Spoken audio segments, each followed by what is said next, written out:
Food is our common ground, a universal experience. But our food system has 4 limitations. 1 out of 3 people suffer from various forms of malnutrition, and about 800 million people suffer from hunger. There is high consumption of fat, sugar, salt, and meat. Our diets are less diverse. This adversely impacts the people and the environment. In India, we have high incidence of foodborne illnesses that disproportionately affects children below the age of 5 years. Colossal food loss and food wastage. 1/3 of our food is wasted. This threatens our natural resources, causes soil degradation and depletion of freshwater resources. We are faced with climate change and increased greenhouse emissions threatening the planet. Our food system needs a great transformation across production, processing, distribution, and consumption chain. Coordinated government effort must be complemented by a whole of society approach. The Food Future Foundation provides a platform that brings all stakeholders together to produce and eat food differently. It works to create an evolving vision of a food future having a nourishing, resilient, sustainable, and equitable food system. The foundation brings together resources and resource persons to bring about positive change and build communities for change. These communities of individuals and organizations would jointly search for solutions to address the limitation of our present food system. These communities would specifically target our children, our future, our youth, our aspiration, our farmers, our roots, our businesses, our enterprises, our culture, our foundation, and our science, our reality. Inspired by Mahatma Gandhi, who believed in regenerative farm practices and the diet playing a significant role in maintaining good health, the vision of the foundation is to build a better food future, both for the people and the planet. The foundation plans to set up a food innovation hub, establish 3F Academy, create a food donation platform, and a global strategy to contribute to the great food transformation underway. Aligned with Sustainable Development Goals, the Foundation is working on 6 broad cross-cutting themes: food security and food waste, safety and hygiene, nutrition and immunity, environment and nature, economy and livelihoods, food culture and wisdom.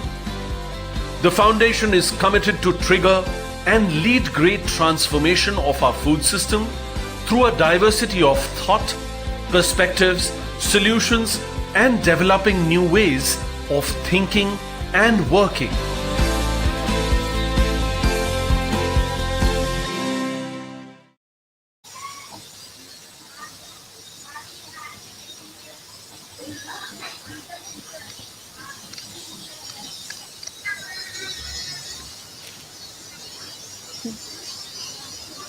Hello and welcome to this webinar that has been organized by IIT.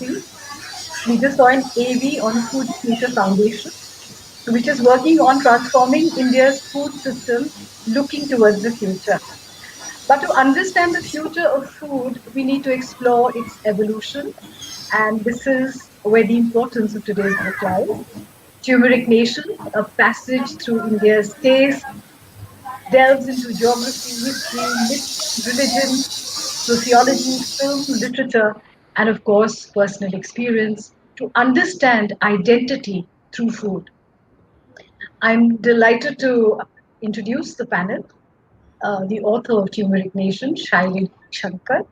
Shylashri is a senior fellow at Center for Policy Research. Mita Kapur, of course, is the founder and CEO of Siyahi, India's leading literary consultancy, and Mita herself writes regularly about travel, food, and lifestyle. And Ranveer Brar, the celebrity chef, TV show Judge and Food Stylist, who also became the youngest executive chef of his time in the country at the age of 25. So welcome all of you. The one thing that connects all of us is a love for food. And let's kick off this conversation with the first question to Shylashri. This is not the kind of writing that you have been indulging in all this while. So, what triggered this particular book, and also why this title? Yeah, great questions. Actually, before I answer you, I'd like to just say a few thank yous. Thank you to the Okay. Food Future Foundation and to IIC, Ms. Usha Munshi, for organizing this. And thank you very much to the panel, to Chef Brar and Mita Kapur, and to you for taking the time to actually read and reflect on the book. And in fact, it was Mita who suggested that I write this book. So thank you again. Okay. And thanks to everyone for zooming in, because I know webinars are really, really tedious, and 1 hour seems like a lifetime sometimes, but hopefully today won't be like that.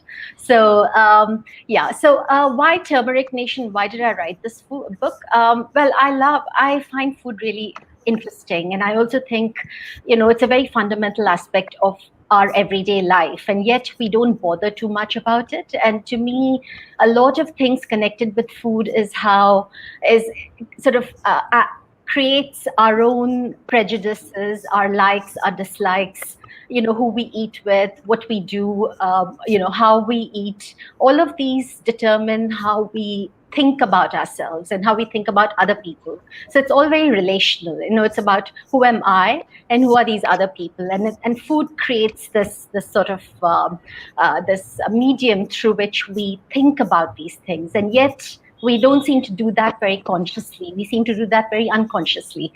So I went about sort of, exploring food and a lot of questions dealing with food and identity in this book. But it's very much of a generalist's book, in the sense that I'm not an expert at all. In fact, I think Mita and Ranveer are the experts here.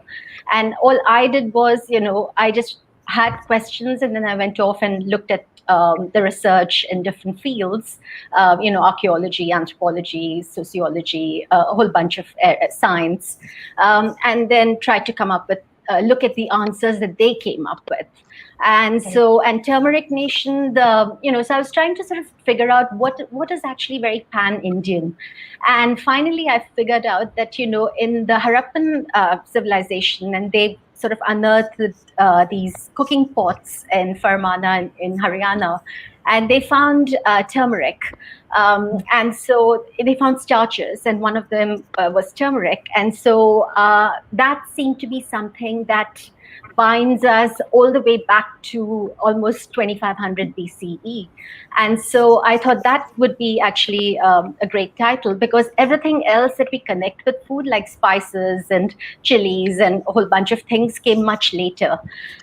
So that was the reason why. And turmeric is also something which I discovered, much to my horror, and it actually connects with the video that you played right at the beginning. Dalits in India, actually, in UP, I interviewed someone who grew up in the 60s, 70s, and 80s, and he was a Dalit, and he said that, for them, one of the questions that people asked, somebody who came, a marriage broker who came with a proposal, the question that the marriage broker would be asked is, do they use turmeric to cook their food? So haldiya dal is what they would ask, and that was a sign of whether that family actually had a little bit of money. So turmeric is also very aspirational, I thought. So these were sort of the reasons why I used turmeric as a title. And now, of course, with COVID, everybody wants to eat turmeric as a superfood. So not that it was on, when I wrote it, COVID wasn't even on the horizon. So yeah. It's very interesting you mentioned these anecdotes from Dalit families. The book itself, is an eye opener for all of us, even about our own cultures, why we eat certain kinds of food. But the fact that something like haldi, which is so common, could actually be aspirational, is really horrifying, what you mentioned. But what I find also interesting is that there are always little stories that make food somehow more delicious, more palatable, the moment there is a story attached to it. And this is where I want to bring in Ranveer, because in some of your programs on television, you you always hark back to what it was like to cook with your grandmother. There's always a little story that somehow, it's the same dish visually, but the moment you tell that story, it kind of, you know, gets heightened somehow. Right. So I'm going to unmute myself. Yes, you need to keep yourself unmuted. Cool. So, thank you very much, Jasleen. Thanks for the question. Hi, Mita. Hi, Shylashri. Amazing, amazing book. Yes, it is. Yeah, like I said, this has been with me last 3 days.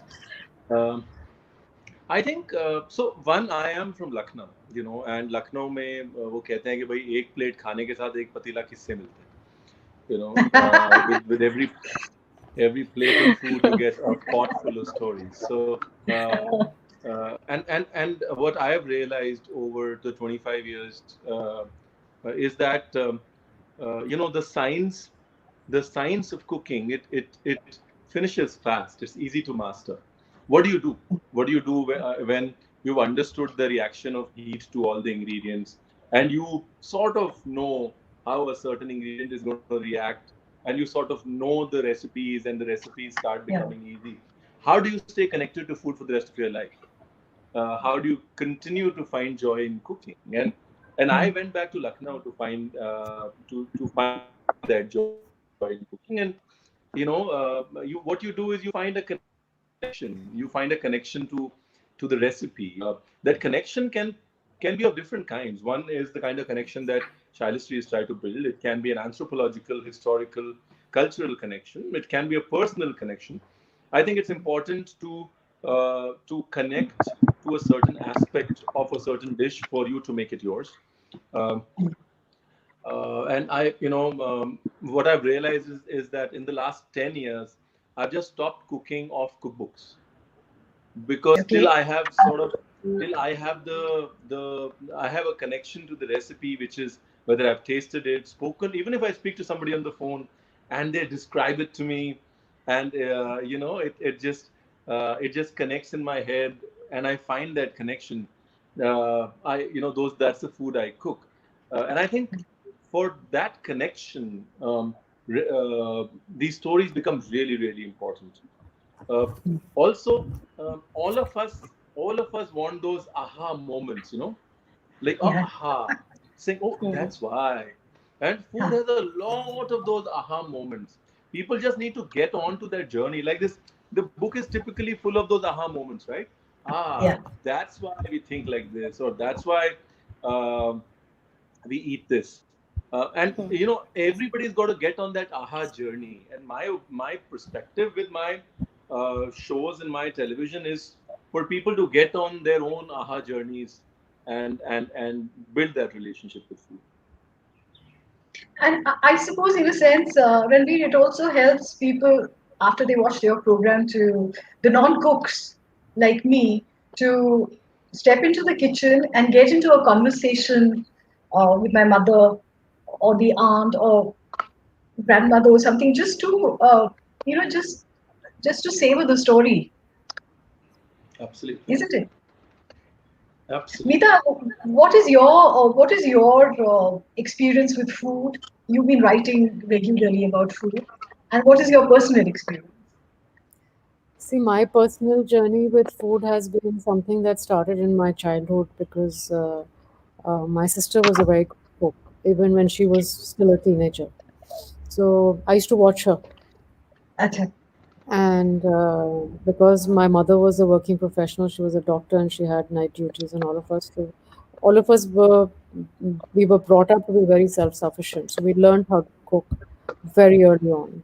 And the experimenting with tastes and aromas and textures and flavors and the combining of different ingredients was something almost magical for me. And then to delve into the tradition, and as Ranveer said correctly, to get onto the story behind it, but something that you're also saying. So that's where my journey with food began, and I started writing about it also. And I chanced, obviously, since it's such something, and the research part of it interests you. So I chanced upon Shylashri writing a very long form and three or four of such long form articles in Open when that magazine had just almost begun. And I was very taken aback that, okay, here is one person who's doing a lot of thinking and research in writing even a article.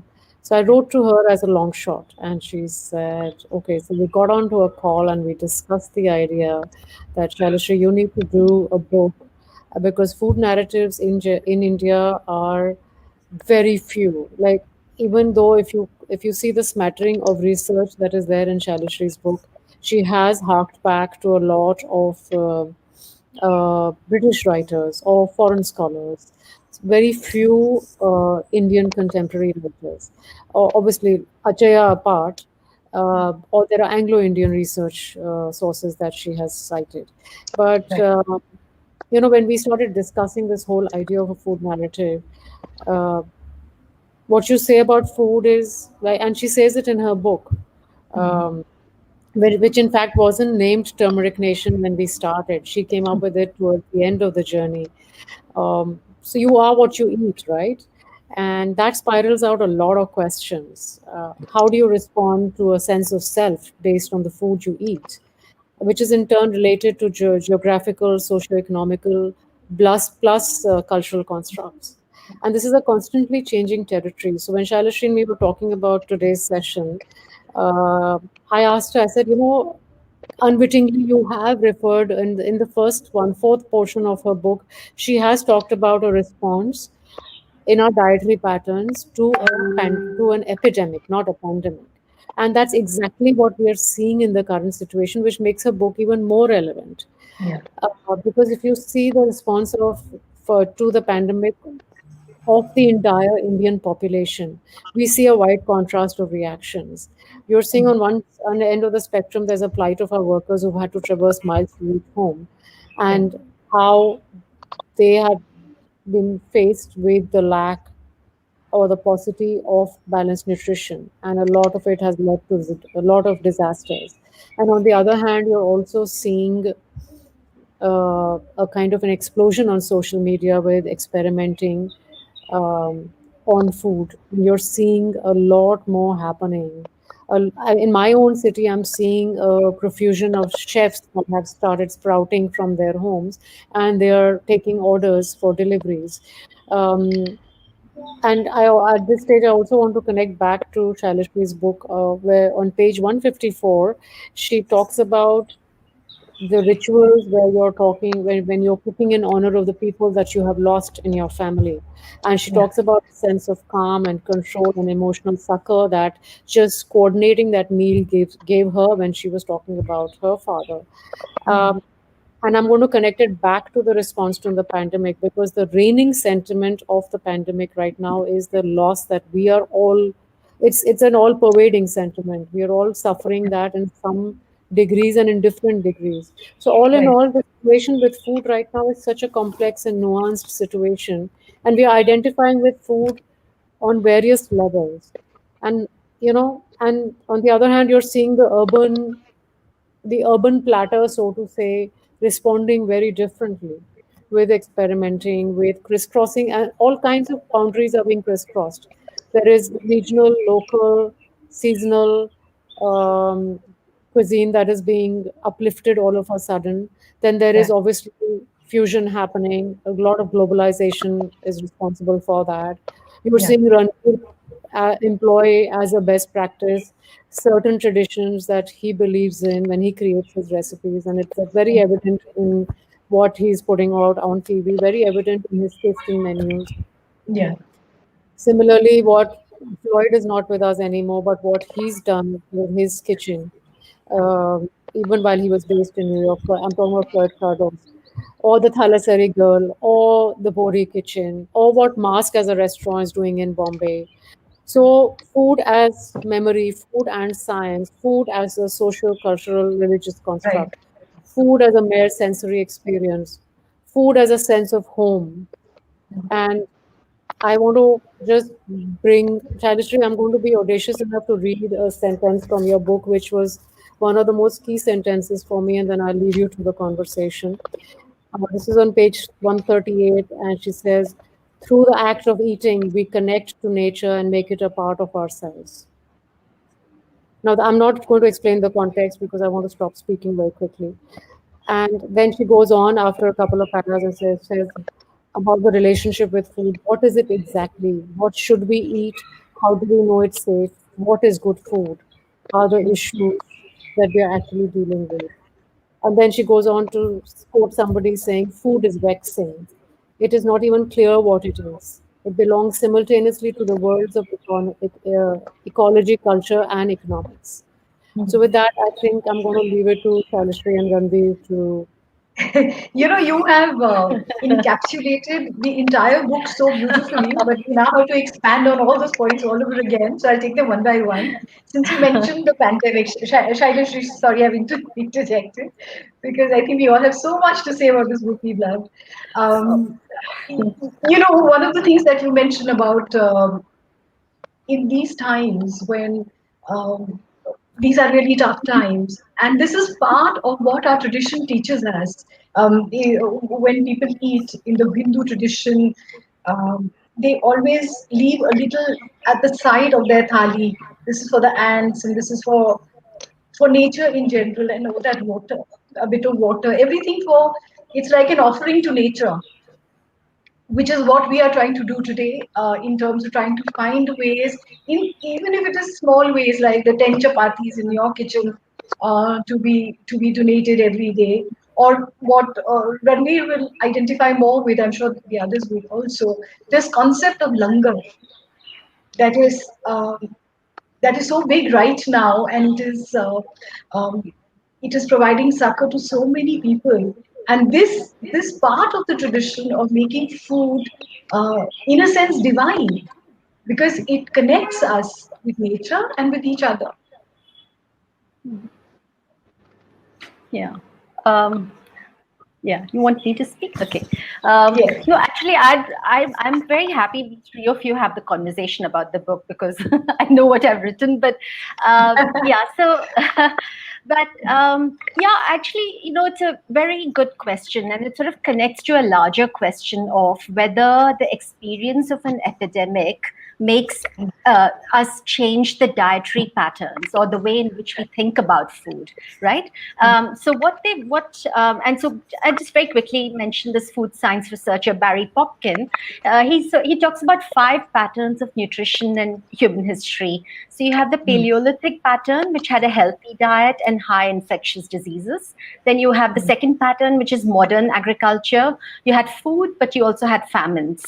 The third pattern, you have incomes that rise and the famines recede. Fourth pattern is changes in diet and activity and more new diseases. And COVID, I think, could be in this fourth pattern. And then the fifth pattern, which is what all societies would want to get to, is behavioral changes that actually reverse these negative patterns and help people age healthily. And what you're referring to in terms of behavioral changes, in terms of the langar, the sense of realizing that food is something that has to be shared. These are all sorts of, behavioral changes.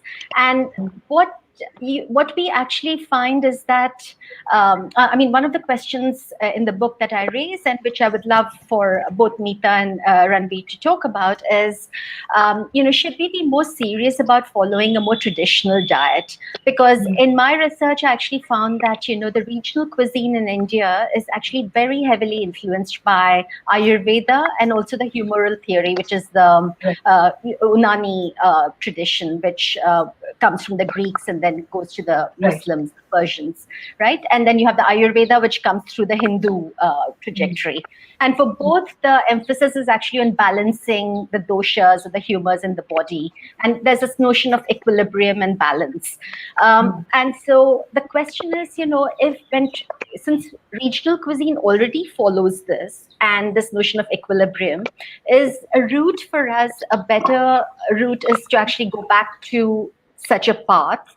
But then when we think about that, when Mita just mentioned about, how you have a lot of adulteration also in the food, right? So you have an increase of fried and processed food in urban India. You have a different sort of relationship to the taste of these foods, because actually the taste of foods is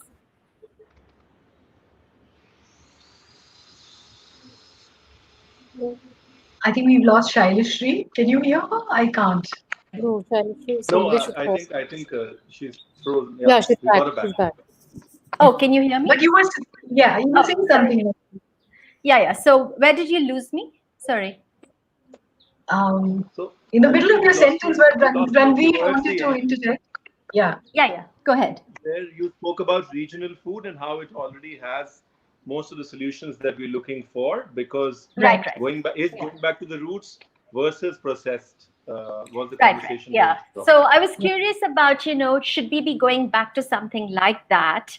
But then if we do think about going back to sort of traditional foods, we don't have the quality though, right? So Right. if so the question would be, in an urban context now, what does traditional food mean?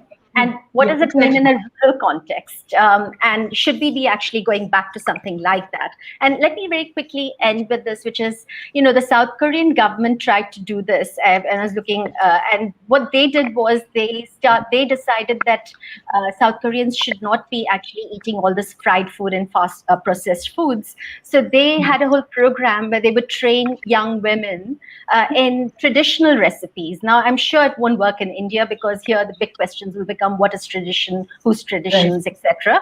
But the question still stands, is because the South Korean sort of the population is actually very healthy despite whatever income levels they're at, because the higher incomes, the higher you go up in the income ladder, the more likely you are to start going towards processed foods and those kind of unhealthy foods. But so I'll just end with that. But so if we can talk about traditional food, and what does the notion of tradition actually mean for you, Ranveer, as a chef? And then Mita, you can come in on the. Yeah. I'll actually continue from Jasleen and then I'll come to you, Shylashri. Okay. Because the answer, I think quite a lot of the questions that you asked have already, Jasleen has touched upon them. I personally, to give you an example, in any Punjabi household, a grandmother will always say, make 3 extra rotis. And they will say, put one on the chabutra, one in front of the door, and keep one with you. The one on the chabutra or the chat or the roof is for crows and birds who are hungry. The one in front of the door is for the dog. So the stray dog is hungry, and the one that you keep is so that if anybody comes to your place, he never goes hungry. So, and this is not just Punjabi culture. I'm sure it's all ingrained in our tradition.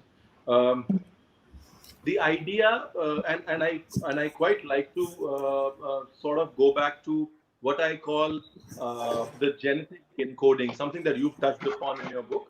I sort of have a little bit of a philosophical take on it as well.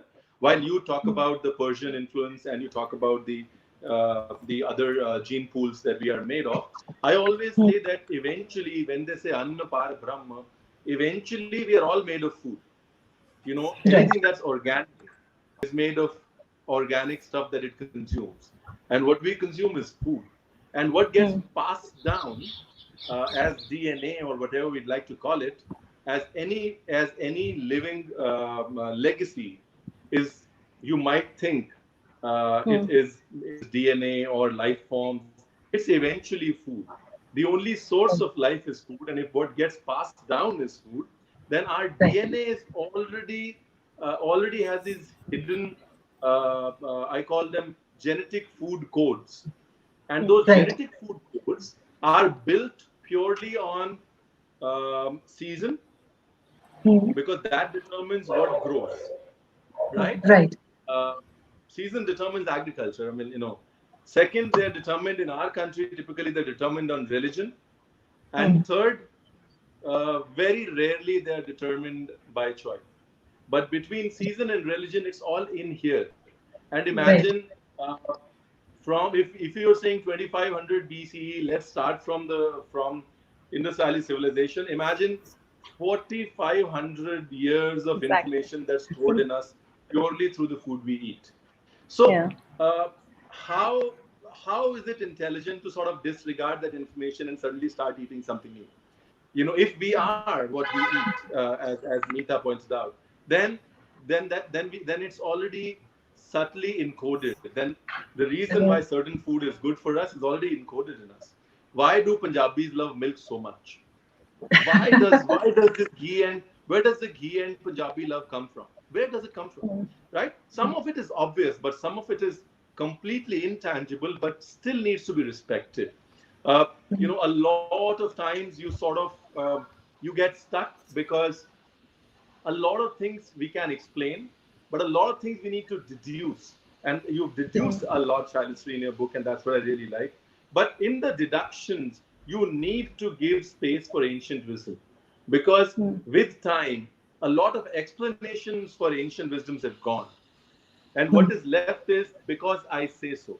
So all that is left is grandmother saying, Haldi doodh is good for you because I say so. It takes the West to come back and tell you why our traditions are good. And just because over 300 years of British occupation and us trying to westernize our traditions and the logic behind those traditions, we've lost because why do we say so bit? And that essentially is one of the reasons, because we don't find a reason and we have become reason finding machines. We have become a scientific society that either believes in marketing or believes in science. Or unfortunately, more in marketing, less in science. But the fact of the matter is, there is ancient wisdom and science in our tradition. Before questioning that science, I think we need to put our deduction meters on and give some leverage to the fact that there's a big link that got disconnected in the last 300 years between the Unani medicine. I'm from Lucknow. People, Unani medicine is we learn masala making because of Unani medicine. You will never mix a masala if you don't know the tasir of it. Yeah. Otherwise, you will never put any masala without a reason. Never for flavor. Masala is the ultimate Unani medicine. So, but you don't have. But what is tasir? Okay, it's the effect on body. You might come back and say, well, saunf is making me sweat. I'm like, yeah, but saunf is supposed to be cold, and so a lot of it, unfortunately, needs to be experienced and agreed upon, rather than logically, scientifically argued, because we're not in a position, unfortunately, because we've lost the link, we're not in a position to scientifically justify that. So going back to tradition would also mean giving a little bit of a leeway, giving a little bit of a leeway to the tradition, understanding the fact that जो साक्ष्य है, जो आपके सामने है, if there is proof that it works, then it works. Sometimes we won't be able to tell you why it works, but there is proof, and our tradition is proof enough.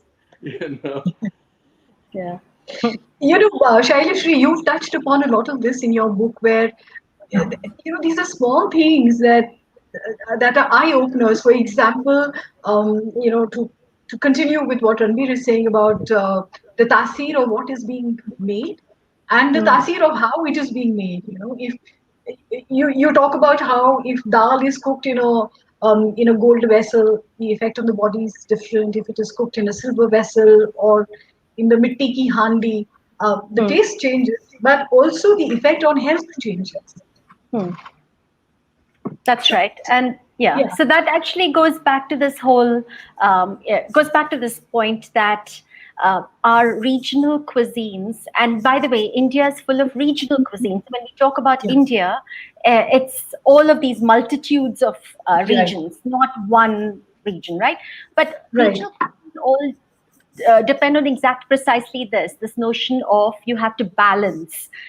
There are certain properties associated with a particular food. So if you eat a mango is hot, so you have something cool along with the mango. So don't have water, have yogurt or milk, or so there are these this sort of balancing properties. And also there's this whole Ayurvedic tradition plus the Unani tradition of people have a sort of preponderance of one particular thing. Like you could be, vata, air, Yeah, the fire, humors. water. That's That's it. the humors, right? So, and so you have to balance that too. And as Ranveer was saying, different seasons, these things fluctuate. So you balance that again. And so to me, I find it very astonishing. And I've never followed a single diet in my life except one, which I did after I got chikungunya, which was following the diet of my grandparents and eating the same kind of food to see whether that would bring down, make me feel better, and also with my with another a problem that I had, and it did bring it down. So, but what happens is that in a lot of modern day diets, people rush off, they look to the West, and then they say, oh, let me do a paleo diet, let me eat a lot of meat and nothing else, or and that I think is extremely harmful to the body, as Ranveer was saying, which is that you have to sort of go back to what your body is accustomed to. So if you're a vegetarian and you're brought up a vegetarian, you can't just start eating meat and lots of meat and think that you're going to immediately reduce your weight, right? I mean, there's a very different equation there, and I don't think people actually think about it in those terms. People think about it in terms of, oh, it's a fad, let me do it. Rather than thinking in terms of how does it make me feel, like me, like I, rather than a whole group of people, and I think that's really important for us to start having these conversations and think about food in a very conscious way, not an unconscious way, So that's, yeah. So. No, I completely Mita, agree. I think I just want to quickly add something, Jasleen. So if you whether you want to anthropologically look at it or culturally look at it, food is always inclusive. It's never exclusive, right? You're always told to also add this, also add this, also add this. This removing things from your plate is not the inherent nature of food. So when you hear sugar free, fat free, protein free, this free, that free, then there's something wrong with. Yikes. Okay.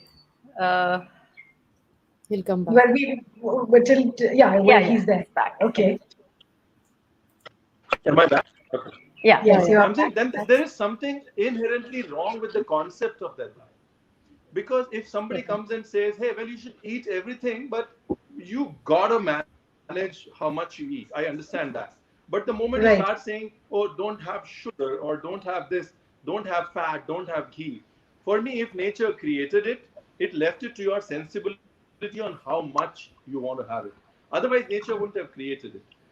Ancient, over the last 5,000 years. So food is inherently inclusive, and any diet that says no this, no that is inherently cannot be good for you.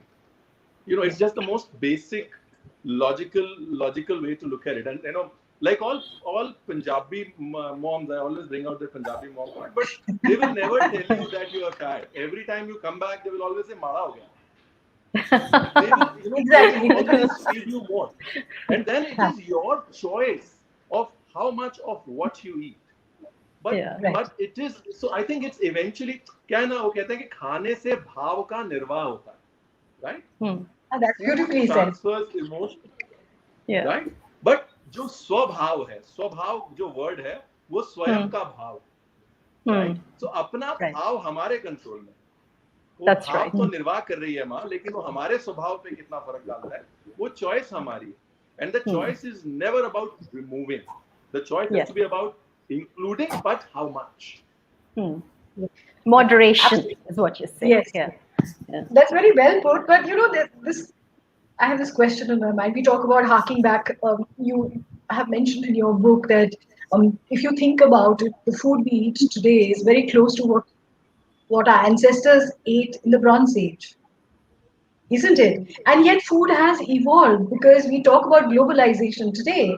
But you yourself mentioned how many things that we consider to be tradition today, or inherent part of our traditional food, actually is a recent import, whether it is tomatoes or potatoes or even the coffee culture, which any self-respecting Tamilian Brahmin starts a day with is actually not even 100 years old. Exactly, which is really amazing, because I grew up with coffee and I thought it was like an age-old tradition, and then what you Right. find is that it actually came in because during the First World War, when there were rice shortages, and earlier people used to have rice water, and there were rice shortages, and therefore coffee came in. But before this First World War, the coffee was sort of looked at as this Western import, and there were all these angry letters being written to Gandhi and various other nationalist leaders saying these are women are having this coffee and they're becoming corrupted. But after the First World War, suddenly it became a very Brahminical tradition. So whereas tea in the North, I think, also came in around the same time, but it became a very universal tradition. So like everybody had tea, but in the South, coffee was associated with a particular caste. So that's also for me a very interesting sort of phenomena of looking at how in our country, because we come from such a hierarchical caste structure, even food has a caste. And so to me, that was really, and that's how the identity thing comes back into play.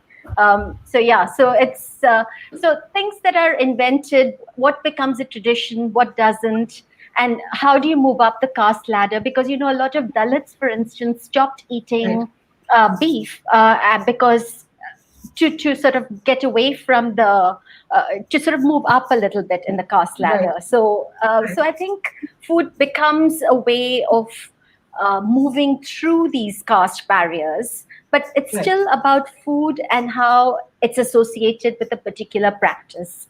So I think it's it's really fascinating to actually look at these different ways in which we take the same food but attribute so many other emotions, memories, and class and caste to it. So that I thought was really a very interesting phenomenon.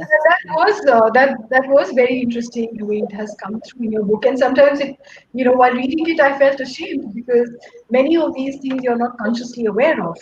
Yeah, Um, exactly. Yeah. till you read the book. But it also somewhere made me remember that the entire tradition of what we call the Hindu tradition of being all encompassing. So whatever comes, of course, there are the downsides to it, but whatever comes within towards us becomes one of our own. It's Yeah, but happened then in food. yeah, sorry, just to interrupt on that, but I think it's one of these things where it is the tradition for all the religions here. So when you think about how Muslims eat food, there is a Right. huge plate and everybody shares, right? So there is this, and also I think it's important to realize that our food is actually a hybrid. It's an amalgam of different traditions. Like what Ranveer was saying, you grew up in Lucknow. The way in which masalas are prepared similarly by a Muslim or a Hindu or a Sikh or a Parsi, right? So it's not like it's prepared differently. So I think we sort of bring in religious and caste and other divisions, but we forget that all of these, we are very hybrid. We have multiple centuries within us, and we are not a homogeneous people. We are a very hybrid set of people with very different experiences. So that's why we're like Million Mutinies. Naipaul wrote that book about trying to explain India. So we are a million mutinies, and that is India. But that is this chaotic pluralism that I discovered while I was looking at all of this. And I couldn't pinpoint one thing. So all I can say about Indian food or Indian tastes is it's a million mutinies and it's chaotic pluralism, and it's wonderful. I mean, it's very diverse, very exhilarating. So yeah, And that's the beauty of it. exactly. And Ranveer, Mita, I want to ask you first to you, Ranveer. Do you feel that when you eat out in public spaces, in restaurants, for example, suddenly food becomes egalitarian because there is no caste attached to it, and what is taboo for, say, a Dalit is very easily available, and nobody is asking questions. Forget asking questions; nobody is even aware of them. Bunny. I think restaurants are great opportunities to make food egalitarian. I think I think what we need to do, and that's what Chef Lloyd and Thomas and a lot of our chefs have tried to do, is how do you take the intimidation away? How do you take Right. the white jacket intimidation? That's what I call it. You know, this guy in this white jacket saying only I can make the best food. How do you take that away? Once you take that away, then you can definitely talk about that part. But I would definitely say that restaurants are great vehicles of getting people towards egalitarianism in terms of food, like langars or like places where these are places where people can sort of measure their relationships with food, with Right. having a conversation with the person sitting on the next table. You sort of come back enriched because you sit with like-minded people. Uh, at the same point in time, I just want to add something quickly to what Shylashri was saying in terms of the caste part and how sort of food um, has affected it, and it goes for it not only goes for dishes, it also goes for ingredients. For example, the color white, the Yeah. obsession with the color white, and why white can be eaten by the affluent versus dark by the. So Right. I'll give you a small example. In Kerala, you know, suddenly the sale of earlier it was always red rice that was sold. Suddenly the sale of white rice increased, red rice is dropping because, and there was a research done, and people just felt that because they had Middle East money coming in, they felt now they were richer, they needed to eat white rice instead of red rice because red rice is what they used to eat when they were poor. And red rice So is a fine, lot so of it is the a choice of, because it's the color white. See, why is maida more popular? It's the fair and lovely syndrome. White is always better for us as Indians. That it's a fact. That's how we look at food. yeah. White rice is better because rich people eat it. Now we're richer. White is supposed to be, the color of the South. So, and that's how, moment you start getting richer, you actually, exactly what Shylashri said, you start running away from nourishment. Because being rich means excluding. Now you excluded the brand. After a point in time, you will exclude the goodness of the jaggery and only have the white sugar. Why is white sugar Exactly. more popular than jaggery? Color white. Yeah. But you have excluded a lot. So with as you go up in caste and affluence, there's also an equation of ingredients and a perception of different colors and processing that changes with it. It's very ironic what you're saying because normally white foods are associated with sattvic khana, which is which has nothing to do with uh, something which is so banal or earthly. It's supposed to kind of uplift you towards spiritualism. But in today's day and age, it's not happening like that. Which brings me to another question. We have a lot of questions coming in. Uh, uh, People who are tuned in right now, watching this, it's so good to have you there and so much reaction on everything, including somebody saying that Mita has summarized the entire book so beautifully. Mita, I want to ask you the next question. What about food and gender? The Well, politics of gender in food. politics and gender in food is rather complicated, actually. If you really go back to um, our scriptures, um, it's always been very complex and nuanced in the sense that the Brahmins actually dominated that field because they are the ones who needed to be fed first, right? And Right. it was always the men who were given that first choice. And somehow that patriarchy kind of got laced in and demonized, literally. Um, and right now, also, if you see in most families, it's the women who cook and the men who get served first, uh, even in the most modern of families. So that's the first basic objection that we should have in gender politics, vis-a-vis food, vis-a-vis anything, in fact, in life. Right. Um, so it's a very complicated. I think it needs a lot more research and it needs a lot more enunciation. Um, but that these are the basic realities which we are still facing.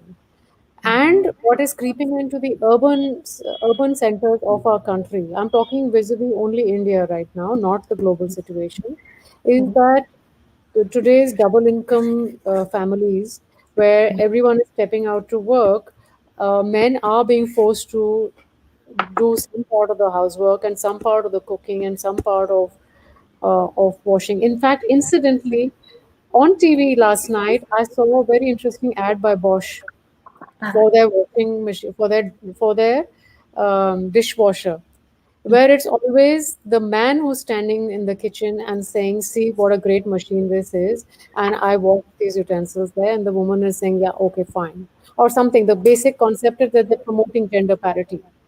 Uh, I don't know if it is promoting gender parity, because again you're associating machines and all the glitzy gadgets with men and yeah, not women.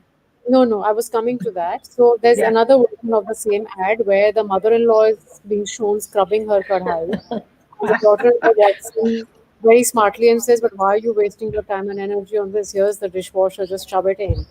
And she says, "Yeah, but the more you scrub, the more you clean better."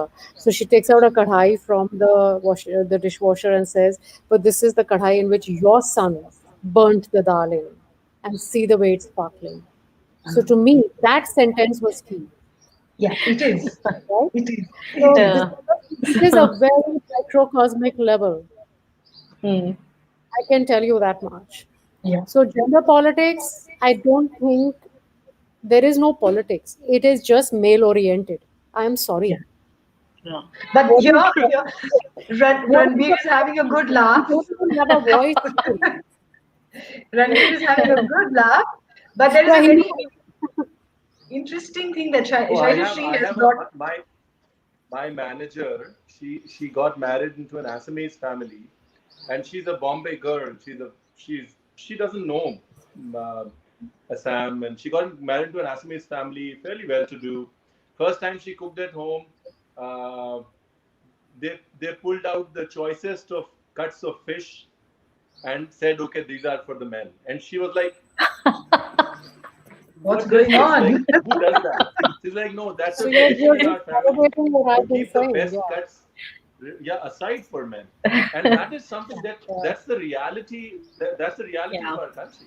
We might garb it under affection. We might put a garb of whatever we want to put over it, but the tradition still continues. Yeah, But absolutely. interestingly, Shylashri, you talked about the paragon of the Indian man, the ideal man in Lord Ram, and the ideal woman is Sita. Describe that anecdote. Yeah. So I was very curious whether Sita was a cook. Did Sita actually have a kitchen? Did she actually enter a kitchen? And so I went over and I was looking at some of the research on this, and what I found was that Sita didn't actually enter any kitchen till the 16th century, which where finally she enters the kitchen.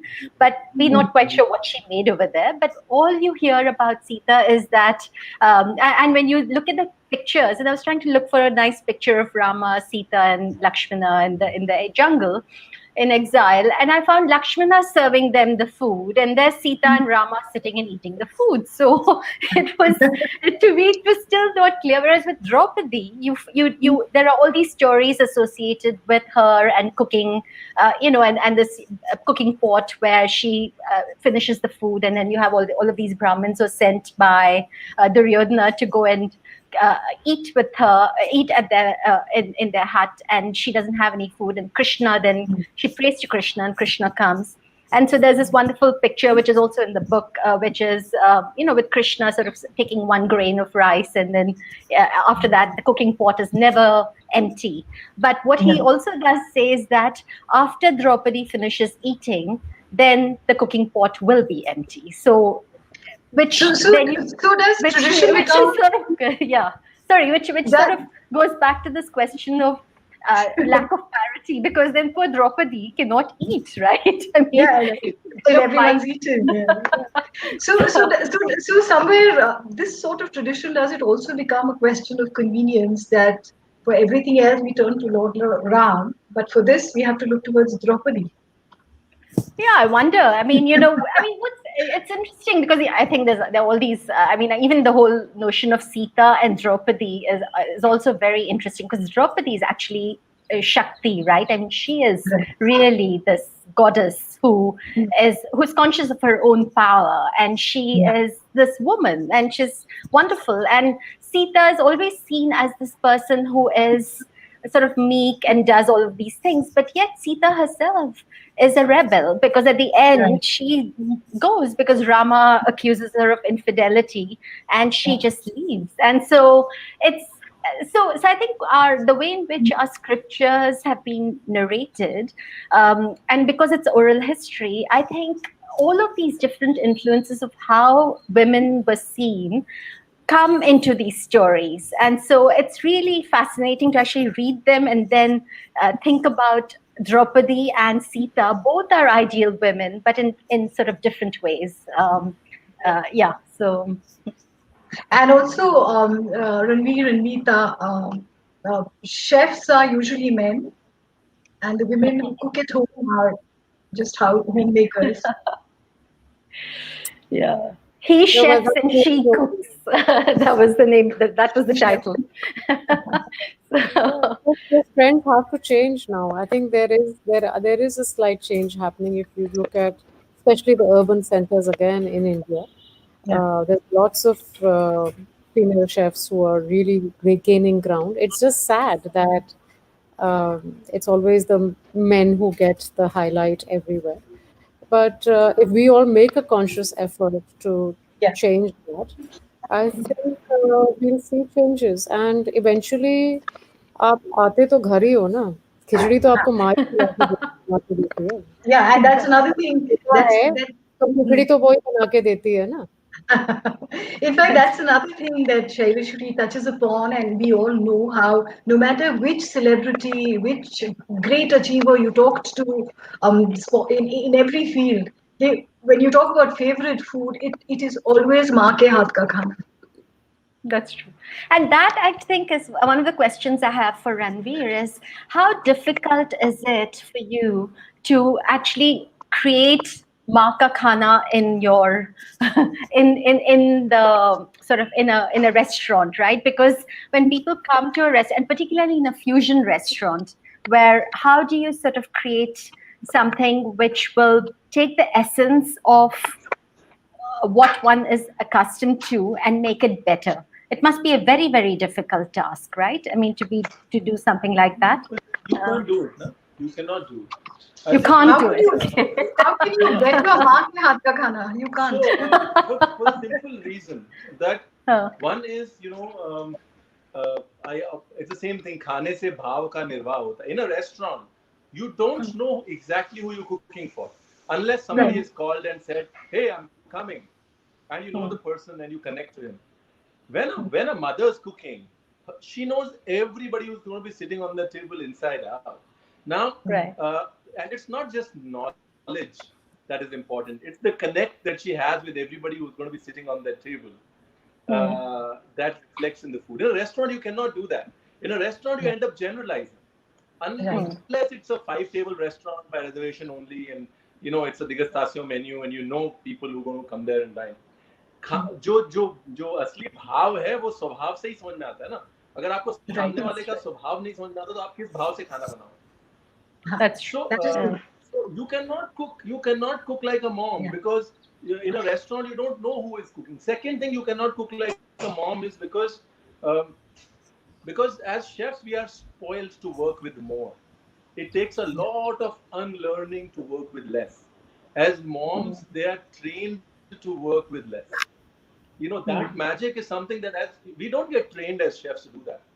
I mean, the more I've spent time in the lockdown at home, the more I've realized that even though I've spent 25 years cooking, and I believe now that I've started believing in simple food and I don't do complicated food, I look at my mom and I still feel I have a long way to go because with that less to create that good is something that, we as chefs need to do a lot of unlearning to do that learning.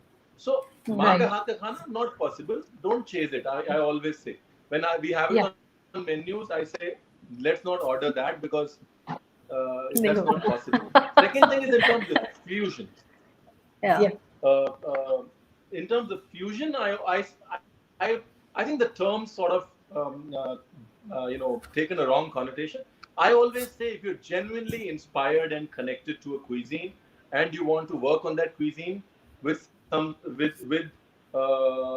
something that is new, that you want to create, it's true. You should do that, but you should not do it till it's in your blood.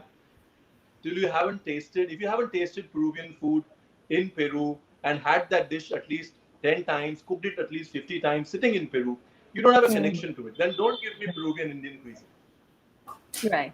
Yeah. So as long as you have a genuine connect to it and you've experienced it well enough in that original setting, then you start to say that I will start taking the liberty of maybe pulling out a few elements from it and putting it forward. It's true. There is so much we can talk about, but I'm getting a lot of pressure to now take questions. So I already told you, Mita, Pavan Agarwal has said that you have captured the essence of the book so beautifully. Tanmoy Prasad says, how did Spanish flu impact food habits in India in the beginning of the 19th century? Can we take lessons from that? Sorry, how did Spanish flu? Yeah, well, actually, that's a very good question. And no, I have not looked into that at all. But I would assume that, the Spanish flu came at the same time as the Second World War, right? And Indians actually, the maximum number of people who died were Indians in the Spanish flu. I'm not quite sure about the exact figure, but many millions. And so I think with the Spanish flu, it's sort of connected with scarcity and with hunger and and famine. So you have this whole cycle where you try and extract the maximum flavor out of a minimum number of ingredients, which is what Ranveer was saying. So I was looking at Dalit foods. Now, Dalits, when they cook a pig, which is only cooked in very, very during auspicious occasions, they take every part of that animal and they take the blood and then they use it and they make a chutney out of it. And the chutney has only red chili powder, red chilies and salt. But every part of that pig is cooked. And so it becomes one where you take whatever ingredient you have. You don't have any other ingredients. You take the vegetable, or they didn't even get vegetables. They had only peas. You take that and you try and maximize the flavor from the minimum number of ingredients. So I think the Spanish flu, plus the war, plus the deprivation and colonization, all of this stuff sort of must have had that kind of an impact on how food was cooked, and which is probably why we still eat a lot of the ancient grains, even in our own traditional cooking, right? I mean, we still eat, and when we cut, like if you cut the spinach, you don't throw away the stems. You would cut the stems too and try and use the whole thing, right? So things like that, yeah. So, you want to say something, Ranveer?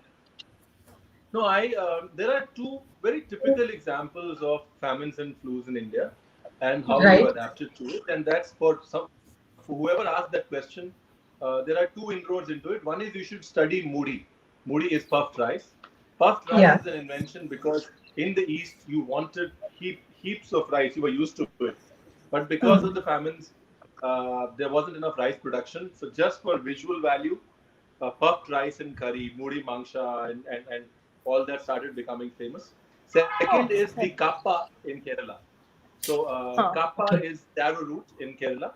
Because of famine, the king there bought it from Africa, planted it, because it's the cheapest source of starch, and that's when it's replaced a lot of rice. Until today, there are some dishes that like kappa fish curry, mean curry and kappa is still a Right. combination. So taro root.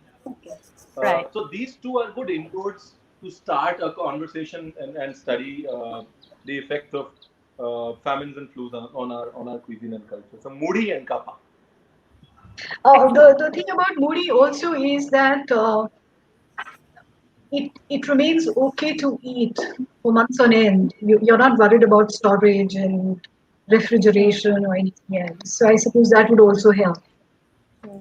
But then so is rice. Um, Rice also. yeah, so is yeah. Uncooked rice But also. rice is not cooked. You have to moody. You can just eat. Right. Right.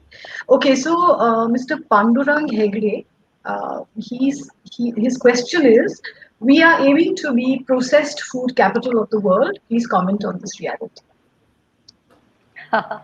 Mita and Ranveer. That's true. Mita, why don't you say something about this? No, I think it's more, the question is not a question, it's more a statement. We are, I don't think we are reaching there, we've already reached there. Right.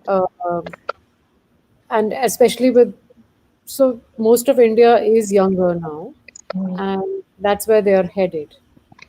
I would like to state as an example here a small country like Bhutan, very small population, maybe 8.5 million or something, not even that, less, 8.5 lakhs, I think. They have not allowed any KFC or McDonald's or Pizza Huts or Domino's to enter their country. Okay, it's a conscious decision that they've taken. Not saying that they don't eat junk food, they do. I've had the best burgers and the best pizzas in Bhutan. Oh, interesting. Yes, yes, because they are using their local ingredients to make those. So it's not that they, as a generation, they are not indulging in it, but they're also being mindful and watching what they're doing. They're already watching themselves, and I think we need to take lessons from them as a country as to how to deal with fast food. At the moment, within half a kilometer of my home, a KFC opened. I literally held my head in my hands and I said, "My God, how am I going to deal with this issue?" The Yeah, fight but with but the thing is, I think with COVID, I think one of the big issues for us would be, processed food is cheaper sometimes. Like if you buy organic food, it's vegetables, it's more expensive than this sort of, fertilize these vegetables and fruits that taste of nothing, right? So processed food again. I think we are going to have this huge issue of what do we do when you have scarcity? People's incomes have gone down, lots of jobs have gone. So and that's why I think we have to be very careful to make sure that this sort of food doesn't become the norm. Because if you go to America and you eat anything there, if you go to a supermarket, it doesn't taste. You could be eating anything, and it would still taste like everything else. So, a tomato tastes like a carrot, and and This, of beans. course, leads to another entire other debate about genetically modified Exactly. and foods that have been fortified with hormones and can I just proteins. make one Yes, point please. here? What I've noticed as a reaction to the lockdown and the pandemic is because the lockdown forced us to turn back to our kitchens. So I'm seeing this in my city and I'm seeing it all over social media across the country, is this explosion of home chefs cooking their own cuisine and marketing it Right. brilliantly. Okay. And it's not necessarily organic. It's also cheaper than ordering fast food. Some brackets of it, not all. And also what I've seen us cooking back in our kitchen is a lot of households have actually gone back to the basics, have gone back to eating ज्वार की रोटी, रागी की रोटी, which is something that we grew up with, ना? हम 6 Yeah. महीने के बच्चे को रागी का porridge खिलाते थे. Then suddenly it all went out of the window. Now suddenly it's all back. And all Yeah. of us who are from the 50 plus generation is laughing at the new generation and saying, "Oh, तो अब तुम उत्तपम भी रागी का खा रहे हो और you're going back to parboiled rice or you're going back to red rice. So there is this whole swing that's happening back to our roots. Because what gives you comfort in the time of any kind of Sure. pressure, stress, loss is what Ranveer pointed out rightly, जो हमारे DNA में already है. You know, एक Yeah. चुपड़ी हुई रोटी और एक सूखे आलू की सब्जी gives you so much more succor than eating a burger or a plate of noodles. No, I mean, a Absolutely. moong dal chawal will give you so much more comfort because that is there in our bloodstream. Yeah. It Yeah. is there. It is a civilizational inheritance of ours. So we are seeing a turn back to all of that. A re-rootedness is there. Yeah. It's awakening. So I have a 25-year-old, 27-year-old nephew who's actually trying to caramelize something when he's cooking a dessert and saying, okay, can I use honey or gourd, or can you give me like pure honey, or can you give me pure gourd, please? Can I just use it? And I was supremely impressed and said, yeah, sure. Yeah. You know, so there is. I know I'm talking about again a very microcosmic level, but I'm hoping that it's going to expand, and we will turn back to our food traditions and see how much more that needs to be preserved and carried forward. You talked about simple food. Ranveer will tell you in greater detail about how the farmer in Punjab eats bajre ki roti with a ganda, which is pyaz, and kali mirch, hari mirch, Very and much. and that's an entire balanced meal, isn't it? Yeah, no, I think you know, continuing quickly from Mita, you forgot about the matar wali sabzi that I had at your place with the roti. Yeah, So, suke matura, I guess. Very basic. Jasleen, coming to your question really quickly, I think the change has to come from what's on our plate. I think all of us shirk back. We want a big change, but we don't want to change what's on our plate. The moment we Right. change what's on our plate, the bigger change is going to happen. The price is going to drop when there is enough demand, because supply is going to have to sustain it. So if all of us say that we're going to eat millets twice a week, and that becomes a rule, the price of millets is going to drop because right now the production is limited. Right. So the problems that come with monocropping, the problems that come with loss of water levels, all that is a Right. problem because we are what's on our plate is creating an ecosystem that is sort of not Exactly. sustainable. So I think we have to take that responsibility and say, okay, what's on my plate? Because and that's what the new generation is doing. They are they understand sustainability a lot more than us because we have Yeah. given them a planet in a slightly worse situation than we got it. And because of that sustainability and what's on your plate equilibrium, you are seeing a lot of a conversation about food that will work in reverse to make the ecosystem sustainable. Absolutely. And, because we're seeing that people are now going back towards, it might be just a small movement, it might be just a fad at the moment, but hopefully it will sustain of going back to traditional foods. I can give you a small example. I was told to have flax seeds as a supplement. So I went to the local store and it was some exorbitant amount.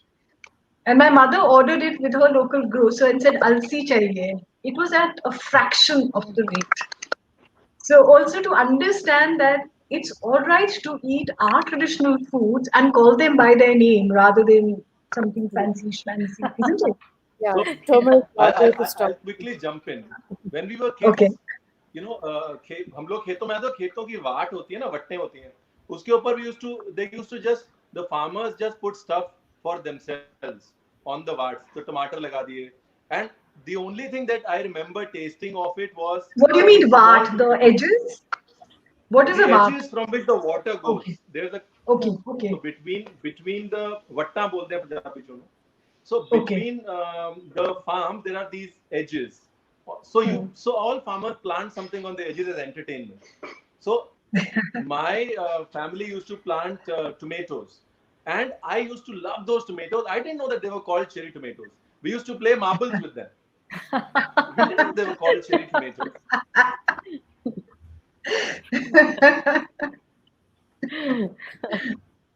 Okay, I have one more question. This is from Mr. Tanmoy Prasad. He says, "Is food a science or art?" It's open to all of you. I would say both, but yes. No, but actually, what I would say is that I think we should treat it as an art. And the reason I say that is, I just finished reading this wonderful book by Bill Beaufort. It's called Dirt, and it's about the secret of French cooking.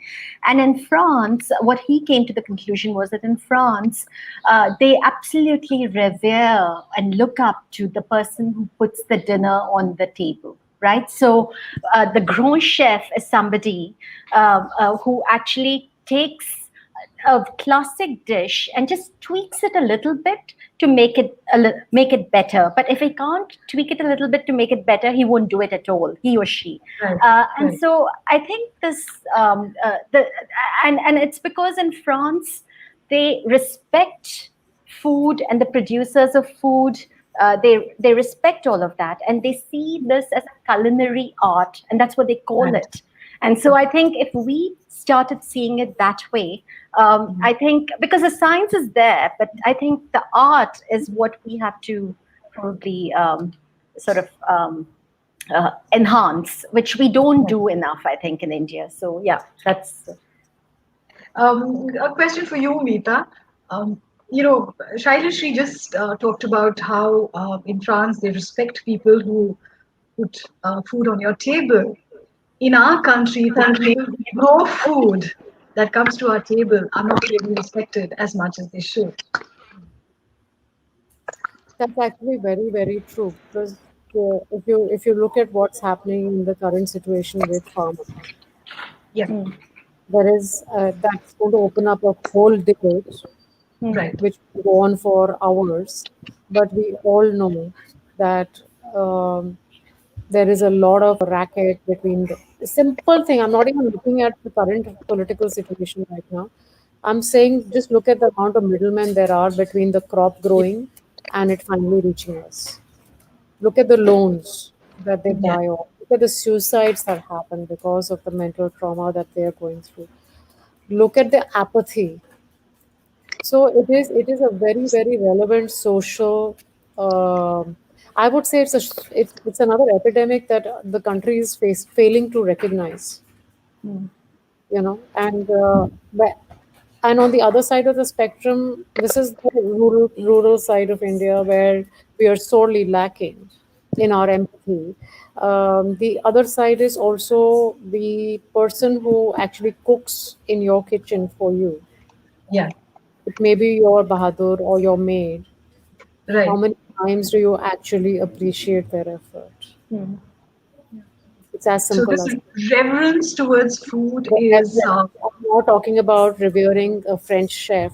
I'm just saying, like, I am very, very conscious of the fact that, okay, we are short on staff at home and we are a joint family.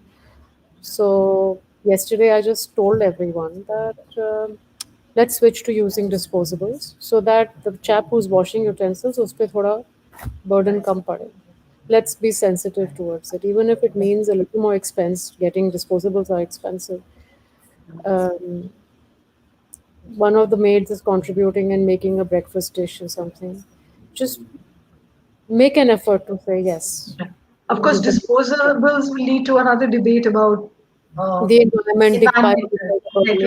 Maybe just we as a family everybody contributing. we do buy biodegradable stuff because that's why I'm saying it's expensive. That's exactly why I qualified it. So that debate happened when I suggested. I said, no, I don't mind, but you're being human to that person when we are short on hands, and none of us really have the time. So on one end of the spectrum is the farmer and the farmer's families. and the intergenerational uh, loans that keep getting transferred, and then you see various dramas panning out, which are very real. And on the other side is people who work with us and sustain us. Mm. So it is a very, very relevant. I would say we should, I don't know, maybe some more advocacy is needed, more campaigns are needed, more awareness is needed, more education, information is needed in a way that is not moralizing or preachy, but somewhere that's sensitization. And it all starts at home, right? How you bring up your children. Right. To Right. be sensitive, be respectful, be aware. Right. It does always boil down to reverence for food and for the people who provide it to us, isn't it? Absolutely. Shylashri, in your research, this is a question coming in from Ishi Khosla, who advocates food sensitivity in a big way. What have you kind of come across in your research in our tradition towards sensitivity towards food, certain foods like gluten, for example? You mean sensitivity in terms of what? In terms of Or what we eat, certain grains. Because see, in our tradition, we didn't, even the wheat eaters didn't eat wheat every day. It wasn't a wheat heavy right, meal, yeah, right? And so a lot got compensated. But in the last few hundred years, we seem to be, especially North India, we seem to be more, we focus more on wheat than the other grains. So right. how has that affected? Have you come across anything in your research about how it's affected our Yeah. well-being, our digestion? Right, right. Yeah. So, in what one finds is that I mean, researchers have again looked at the eating habits, and what they find is that it's not just what you eat, but also when you eat it. Right. So, Right. in the north, you have an emphasis, as you say, on wheat, and then the south, it's rice. But it's about how you like. What is the what the diet itself should be more moderate. There should be more moderation and more balance. So it's the equilibrium that is key. But then, because there are a lot of groups, a lot of people, like as I mentioned, the Dalits, for instance, they have no access to anything apart from peas. So they eat Right. peas in every meal, and to me that was shocking that Yeah. could happen. But that's only because there's no other alternative. So, Right. because a lot of groups don't have the choice because of the huge amount of poverty, we have a lot of disease, a lot of imbalances in our own physiognomy, right? So we end up Right. with a lot of, Indians have the largest number of TB cases. We have, and people who eat these millets, they're given barnyard millet, the Dalits, in lieu of payment. Now, barnyard millets, now everybody goes off and gets millets and ancient grains, but barnyard millet also causes goiter. So Okay. it's not as if to say you eat all this and then you're fine because it's an ancient grain. It's Right. you eat it and it completely imbalances your body if you're constantly eating just that and nothing else. So I think Indian food, in that sense, Indian food meaning regional cuisines, I go back to the notion of equilibrium. That's why they're very, very sensitive to the season, as Ranveer was saying, season, the geography, the particular person who's having it. Right. They're also very sensitive to that. And I think we should, that's something that I think most of us have stopped thinking about, but I think we have to think about it most consciously as to why does this particular, like maida, for instance, I eat a lot of maida and I just feel ill. Like pastas, I can only eat a little bit, but I can't eat more than that. So why does it make me feel ill, right? But you have to think about it for each person and get the balance. And I think that is something that that regional cuisines, we come from a long tradition of this kind of. And I think that is also the essence of Ayurveda, that it is not Exactly. only for a region or a people, but for each Yeah. individual, that it is tailored specially. Exactly. Yeah. So Exactly. that's And that is something some. again. Yeah. And that's something. It's like almost like people who are ill, right?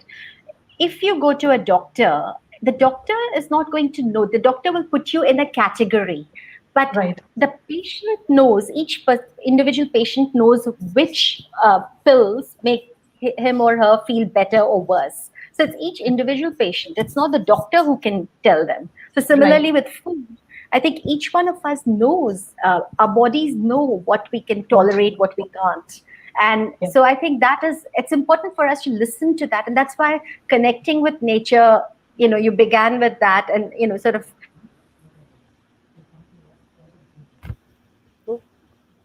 Shylashri, you froze.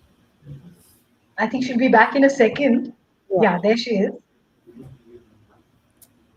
Can you hear us? Shylashri? Oh, can you hear me? Yeah, now I can. Yeah. Sorry. So I just want to say connecting with nature is really important. And COVID, in one sense, for certain sections of society, I would say the middle and upper classes, but not the poorer sections, but for the middle and upper classes, for some, it's allowed that sense of that bubble in which you can actually contemplate these things and think about how you change your relationship to what you eat and what's on your plate. I think that's something that we could all be doing more of now. That is quite literally food for thought for us. And on that note, I think we now need to conclude this webinar. We've received a lot of response from people who are tuned in, so I would like to thank them all. And thank you, Mita and Shylashri, for that lovely book. Thank you. Thank you, Jasleen. You were a great moderator. And thank you, everyone, for the questions and for just being here for this 1.5 hours, actually. So, Ranveer is not here, but we'd like to thank Ranveer for being here. There was a lot of contribution on his part. Yes. Mita, of course. Thanks Absolutely. A lot. Thank you, Mita. Thank you, Shylashri. Thank you, Jasleen. Thank you so much, everyone. Really enjoyed being with this. Same here. So did I.